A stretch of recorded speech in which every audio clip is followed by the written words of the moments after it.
Chapter 13 of He Can Who Thinks He Can, by Orison Swett Marden. Had money but lost it. A prominent New York lawyer of wide experience says that in his opinion 99 out of 100 of those who make money or inherit it lose it sooner or later. What a spectacle everywhere in this land of plenty, of inexhaustible resources and unlimited opportunity, where every man ought to be a king, to see God's noblemen living like European peasants because they never learned to do business in a business way. How many thousands of good, honest men and women are there in this country who have worked very hard and made all sorts of sacrifices of comfort and luxury in order to lay up something for the future, and yet have reached middle life or later without having anything to show for it? Many of them, indeed, finding themselves without a home or any probability of getting one, without property or a cent of money laid by for sickness, for the inevitable emergency, or for their declining years. It seems incredible that a strong, sturdy, self-made man, who has had to fight his way up from poverty, and who feels the backache in every dollar he has earned, should let his savings slip through his fingers in the most foolish investments, with scarcely any investigation, often sending his money thousands of miles away to people he has never seen, and about whom he knows practically nothing, except through an advertisement which has attracted his attention, or through the wiles of some smooth, unprincipled promoter. Great numbers of vast fortunes in this country have been and are being built up on the very ignorance of the masses in regard to business methods. The schemers bank on it that it is easy to swindle people who do not know how to protect their property. They thrive on the ignorance of their fellows. They know that a shrewd advertisement, a cunningly worded circular, a hypnotic appeal will bring the hard earnings of those unsuspecting people out of hiding places into their own coffers. For the sake of your home, for the protection of your hard earnings, for your peace of mind, your self-respect, your self-confidence, whatever else you do, do not neglect a good solid business training, and get it as early in life as possible. It will save you from many a fall, from 1,000 embarrassments, and perhaps from the humiliation of being compelled to face your wife and children and confess you have been a failure.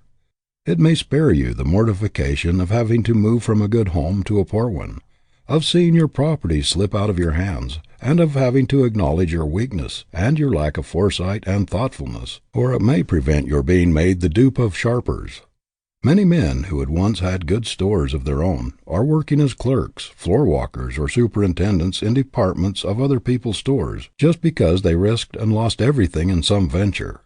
As they now have others depending on them, they do not dare to take the risks they took in young manhood to get a new start, and so they struggle along in mediocre positions, still mocked with ambitions which they have no chance to gratify. How many inventors and discoverers have fought the fight of desperation amidst poverty and deprivation for years and years, and have succeeded in giving the world that which helps to emancipate man from drudgery, and to ameliorate the hard conditions of civilization, and yet have allowed others to snatch their victories away from them, and leave them penniless, just because they did not know how to protect themselves. Thousands of people who were once in easy circumstances are living in poverty and wretchedness today because they failed to put an understanding or an agreement in writing, or to do business in a business way. Families have been turned penniless out of house and home because they trusted to a relative or a friend to do what was right by them, without making a hard and fast practical business arrangement with him. It does not matter how honest people are, they may forget, and it is so easy for misunderstandings to arise that it is never safe to leave anything of importance to a mere oral statement. Reduce it to writing. It costs but little in time or money, and when all parties interested are agreed, that is the best time to formulate the agreement in exact terms. This will often save lawsuits, bitterness, and alienations. How many friendships have been broken because understandings were not put in writing? Thousands of cases are in the courts today for this reason, and a large part of lawyers' incomes is derived from them. Many people have a foolish idea that others, especially friends or relatives, will be sensitive and think their honesty questioned if they are asked to put their proposition or agreement or understanding in writing. It is not a question of confidence. It is a question of business, and business should be done in a business way, so that in case of death or some other unforeseen event, every possibility of complication or misunderstanding will be eliminated. The very people you may think will be sensitive or offended because you are so exacting will really think more of you for your straightforward business methods and your carefulness in avoiding misunderstanding. Many a cultured girl has been thrown suddenly on her own resources by the failure or the death of her father, and has found herself wholly incapable of administering his affairs or of earning a living. Many women, their husbands having died suddenly, are left with large business responsibilities which they are utterly unfit to assume. They are at the mercy of designing lawyers or dishonest businessmen, who know well that they are mere babes in their hands when it comes to important transactions. Business talent is as rare as a talent for mathematics. We find boys and girls turned out of school and college full of theories, and all sorts of knowledge or smatterings of knowledge, but without the ability to protect themselves from human thieves who are trying to get something for nothing. No girl or boy should be allowed to graduate, especially from any of the higher institutions, without being well grounded in practical business methods. Parents who send their children out in life, without seeing that they are well versed in ordinary business principles, do them an incalculable injustice. I have heard a young woman boast that she did not know anything about money matters and had no desire to. She said that she had no idea of the value of $1, that she could spend all the money she could get, but that it was distasteful to her to discuss economy. Many such women object to any common sense consideration of the financial question. They think it is not necessary for them to know anything about money from the purely business point of view, as they consider that phase of life belongs wholly to their fathers or brothers or husbands. An instructive example of the result of such spirit and ignorance I found in a lady who had lost her property through a lack of business knowledge. She told me that she knew nothing whatever about business. She had never known the value of money. Her husband died and left her with a large property, and it was her custom to sign any paper or document that her lawyer or agents presented to her, usually without reading. The people who had charge of her property knew that she knew nothing about business and took advantage of her ignorance. They got her property away from her, and she did not have enough left even to conduct a legal fight to get it back.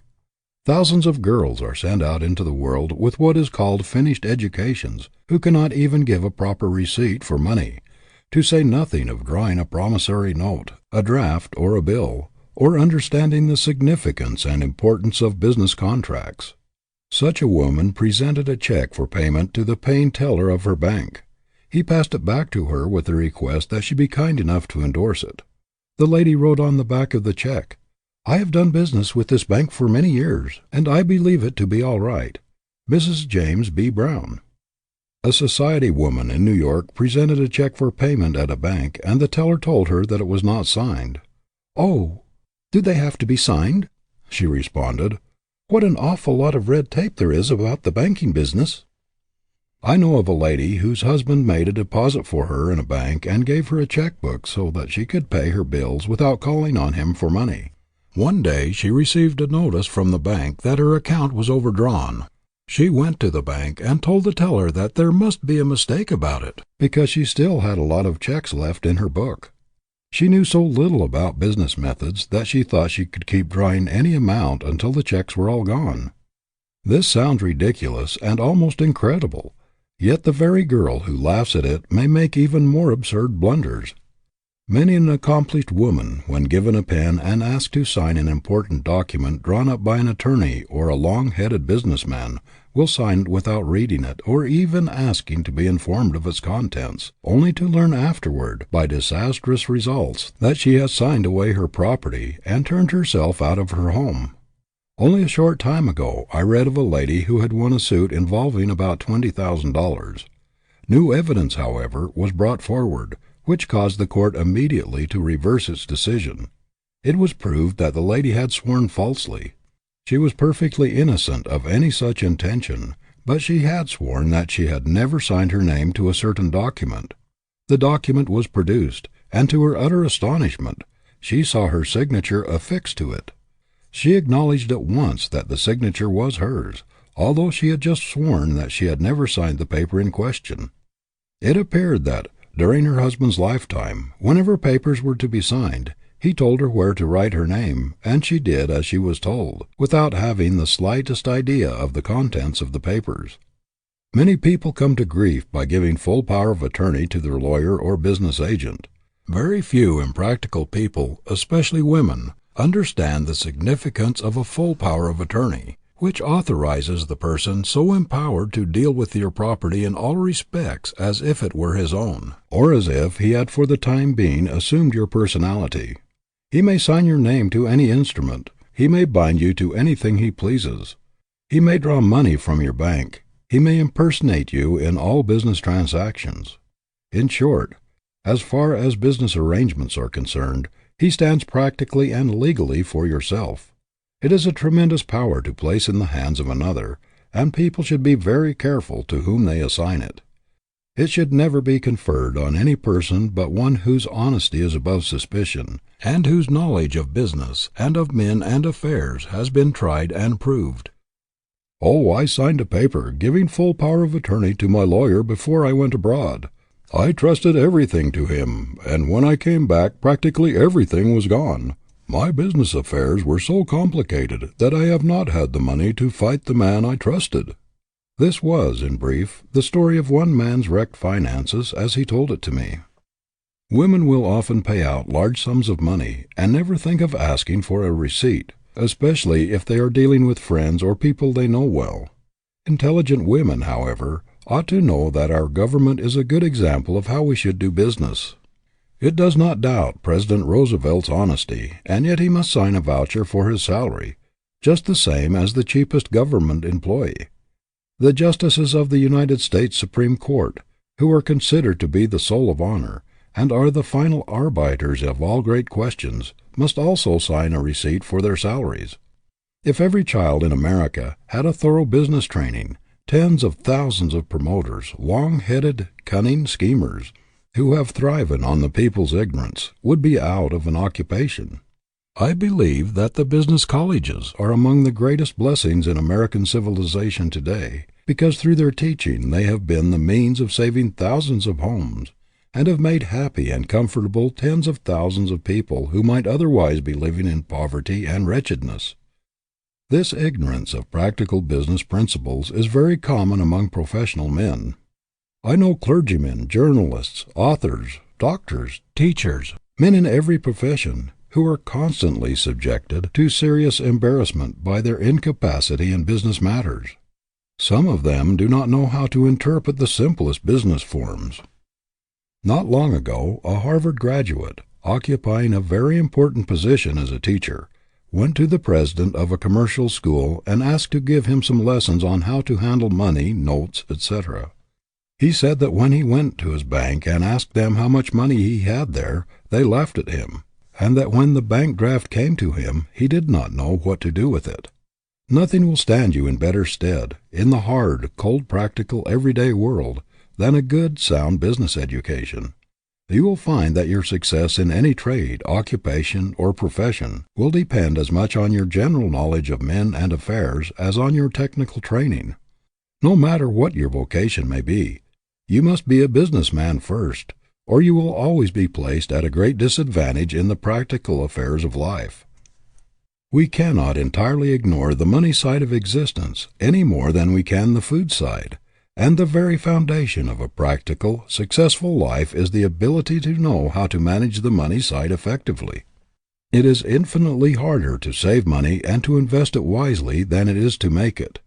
And if, even the most practical men who have had a long training in scientific business methods, find it a difficult thing to hold on to money after they make it, what is likely to happen to people who have no practical training in business methods?